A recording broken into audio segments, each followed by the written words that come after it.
We are back. This is the last part of the segment. From the last video that you guys saw, we did the whole math game as far as showing you guys the numbers of like a roughly of how much 2K is really making off of so many people. Like I said, that's not even including, that's the scary part. It's not even including other My Career players. If they had like 3 or 4 My Career players, or included 2. But that's not even including 4 My Career players. That's not even including my team. That's not including Legend Edition. So I'll just give you guys an example of how much money is 2K making off of us. So like I said earlier on the previous video, that the wise man said, don't bite the hand that feeds you. 2K's buying our hands, so it's up to us to do something about it. As for me, I'm not supporting 2K anymore. I'm not supporting it. And like I said before, if you saw my Instagram page, that the best 2K is 2K5. Now, I will play that on my PS2, not going to lie, because that's the best one. And I'll tell you why it's the best one, just in case you guys missed it on Instagram, is not only it doesn't have microtransactions, but it had 24/7 mode, which is My Career, before My Career is today. And it also had all the game modes that work. It has an incredible soundtrack. The commentary was good too for its time. And guess how much that costs? $19.99. No such thing as microtransactions. No such thing as updating the game. Whatever we got, that's what we got. And that's where they put their heart and soul to the game, because you can tell from 2K all the way to about 2K9, you can tell that they put their heart and soul to those 2K games. So that's why I be telling people that 2K11 is not the best one, but if you want to look at the Instagram video, I'll try to make sure I leave it in the description bar. So, I'm going to let you guys know why I personally feel that 2K20 has failed, or 2K is going down the drain. 2K is slowly killing itself really, really bad. It's simply because they don't have other basketball competition. Now, I'm an 80s guy. I was born in the 80s, so I was lucky enough to have other basketball games that were out there. So you had basketball games that was made from Konami. You had other games that was made from 989 Sports, I believe. The 989 Sports, if I'm not mistaken. Then you had a game that was made from, of course, EA. Then, of course, Visual Concept, which is now 2K. So they had outlets. And Midway, too, because NBA Jam, even though it's arcade-ish, but you still have backup to play another basketball game if you don't feel like playing simulation. So you had backup games to play basketball if you don't want to play simulation. They don't have that now. They don't have that. You can say 2K Playgrounds, but 2K Playgrounds, that's another one that was NBA Jam was where it sat back at PS3, but that's besides the point. Right now, the simple fact that 2K is the only one that's going on right now. Live 20, I'm waiting for that. Because I am going to grab that, but I'm waiting to see if they're going to release it. I hope they do. If they're not, I definitely get it. Don't release a game that's not done and half-assed at least. I mean, learn from 2K's mistake. So we'll take that. If they don't release it, I definitely understand it and respect it. But they don't have enough basketball competition. That's one of the problems. The late 90s, early 2000s, you had games such as NBA in the Zone. You had ESPN, NBA Tonight. Both of those were by Konami. You had NBA Shootout. You had NBA Fast Break, if I'm not mistaken. Then you had, of course, NBA Live, NBA 2K. You had NBA on NBC. You had NBA Hoopers. You had NBA Streets. So you had all these basketball games, and we don't have that many anymore. All we see is just 2K, and that's it. We don't see any other basketball game. But technically we do, but we got to find outlets for that. Like on the iPad, you got to look for... what's that game called? I think it's called like basketball. Hold on, I think I still got it. Let me see. Let me see something real quick. I think I still got it. I want to say I still got the game, or maybe I deleted it. Yeah, I deleted it. I think it's called, I can't think what it's called. Like basketball. I can't think what it's called. That's a basketball game. Then you got 3-on-3 basketball. That's on the computer and on the PS4. So you can play that too. So we don't have that many basketball outlets, unfortunately, which is why 2K is not doing as well or just half-assing it. Because they say, oh, since we're the only basketball game, we just want to give them half at it. Love it or don't, who cares? That's what they got from that. So that's why they kill themselves softly with that. Now, that's the least of it, right? The second one is the developers. They half-ass the game, like I said earlier. They really not listen to their fans. If they listen to the fans, they listen to the wrong things. And I feel like the developers probably never played basketball in their life, so they don't know exactly what they need to do, what they need to incorporate in the game. That's my assumption because a lot of that stuff doesn't make sense. Like 2K19, they had that pushing screen. That shit was crazy because I was thinking in my head, that's why I stopped for like a good while. Because I'm like, pushing screens, like where I'm from, if you want to do that in a pickup game, I guarantee you with every money that I got, that I'm telling you, that it will be a fight or there will be a shootout. And I hate to say shootout because that's a messed up part, but it is what it is. People take that stuff very serious. You're going to do a pushing screen like that, I guarantee that's going to be a fight or a shootout. I know it's not extreme. I'm just giving you guys an example. So with that being said, basically, the developers probably never played basketball in their life. That's probably why they have not done well in 2K lately. So they need to go back to the drawing board, give people who play 2K, give people who play basketball in real life, and make sure that everything is in order. And making sure the modes work. At least make sure the modes work. Don't just put out a game and the modes don't work. I mean, might as well don't release at all. I would respect it if you said, okay, we won't bring this game until October when the first game of the season starts. That would make more sense to me. You would have more time to fix things you need to fix, do whatever you need to do to make things work. And make the game as if you're not going to have any updates.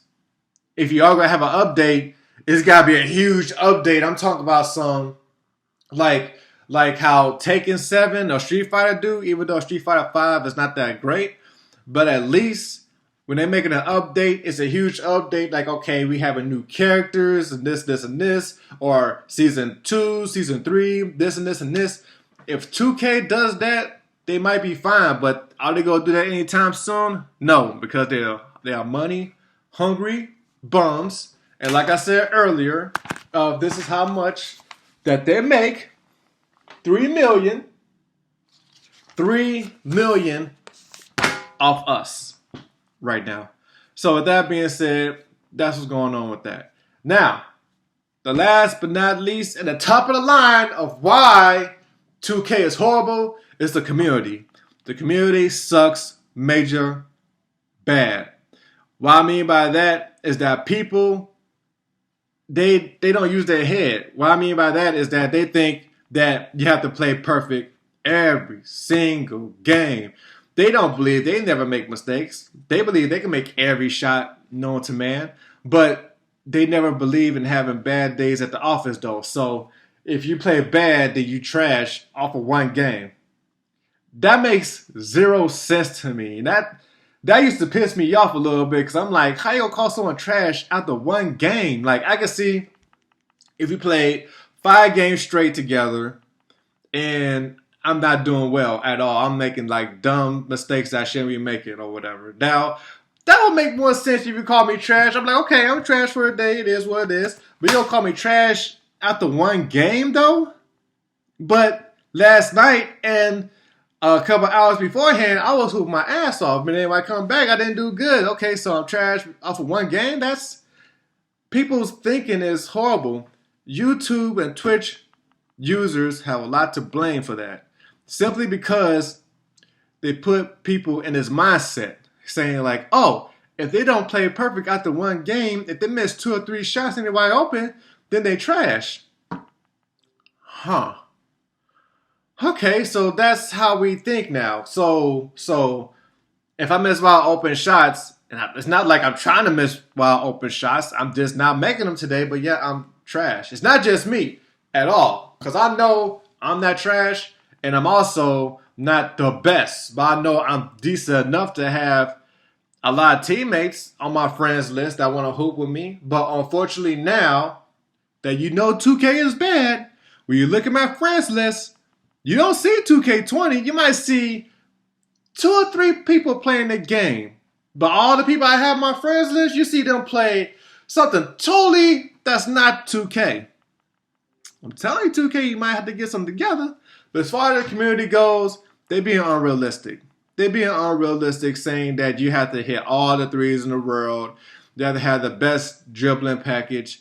You have to have a certain build just to have fun with the game. Or if you're not winning, then you can't have fun. If you lose, then you trash. All this other dumb stuff. And the community has a lot to blame for that. They also have a lot to blame for making this game as bad as it is. Because once they exploit something, they exploit it hard. I'm talking about a 7-3 who has all Hall of Fame badges. Come on now, that's crazy. Like, really? They're going to exploit that game that bad, but 2K hasn't fixed that? And like I said, they got all that damn money that I showed you guys, but they can't fix that stuff. You see what I'm saying here? That's crazy. That is crazy, and that doesn't make sense to me. That's what I'm saying. They screwing us over just as bad as they screwed over Bret Hart and Montreal. That's how bad they screwed us. And it's up to you guys, though, if you want to have 2K to keep screwing you guys with no Vaseline. I know I'm not letting that shit happen. I'm like, you know what? If that's what y'all want to do, 2K, y'all want to go this route, just a money's game, just release the game, and you know people going to buy it, more power to you. But as for me, I'm not buying it. Am I going to miss hooping with people? Absolutely. I have fun hooping with some of the guys because I hooped with them since 2K15. So, of course, I'm going to miss them, but miss hooping with them. But outside of that, that's it. But I'm not going to miss hooping with them on a bad game. We deserve a great game. It was a great game. I'll be playing it right now. I'll be making this video telling you guys that I'm standing up to 2K and not buying the game at all next year. But unfortunately, 2K pushed me to the edge of where I'm not buying the game at all. So you might be thinking, dang, Matt or Flash, why would you want to do that? Long story short, I asked for help for a 2K service, and they didn't help me out. So basically, my game froze on my career, but it doesn't freeze on my park. It only freeze on my career or your joint rec or pro-am. Those three modes. It doesn't freeze when I play 5-on-5 quick game, and it doesn't freeze on my park. So I try to ask them for help. Basically, they did not help me out. They say it was my system. And keep in mind, I have a PS4 Pro, and I play games such as Tekken 7, I play Division 2, I play PES 2020, I play Gundam Battle Operation, which that's an awesome game, by the way. I play all that, right? Those games don't freeze. Even Lab 19 don't freeze. So it's not my system. But 2K's trying to tell me that it's my system. And then, you know, they have the audacity to say that, oh, since you don't have any more issues, you didn't say anything about any issues, we're going to close this ticket. I'm thinking, might as well close it. You didn't help me out anyway. And even when I tried to ask for help, you said, well, you need to contact Sony. What is Sony going to do? Sony, they're going to say, well, it's not the system because all the games are working and it's not freezing. And like I told other people, it's not my other games. I play all the games that I have. It don't freeze at all. But 2K19 and even 2K20, that's why I'm making this, even 2K20 is giving me the exact same problem. My career, rec, I can't play those modes without holding my breath to say, is it going to freeze? It's not going to freeze. Because sometimes it do, sometimes it don't. So I know it's not my system. It's the game. It's the game that's not completed. So that's why I was like, okay, not only I got to deal with that, but then I got to deal with people going to call you trash after one game because you're not doing good after one game? Do I want to deal with all that? No, I'm good. So I'm like, y'all can have it then. So that's where we at with it now. That's why I'm making these two videos. That's why I want to show you the numbers game to show you guys like, hey, we got to take a stand. We got to take a stand on this. If y'all want to, just don't buy the 2K21. I know it's going to be hard for YouTubers on Twitch because they depend on 2K to make a living. So I hate to do that to y'all. By the same token, we deserve, even you guys deserve a game that's completed and is meant with pride and heart and soul to the game. So that is it. It's the 15-minute mark. So until next time, deuce.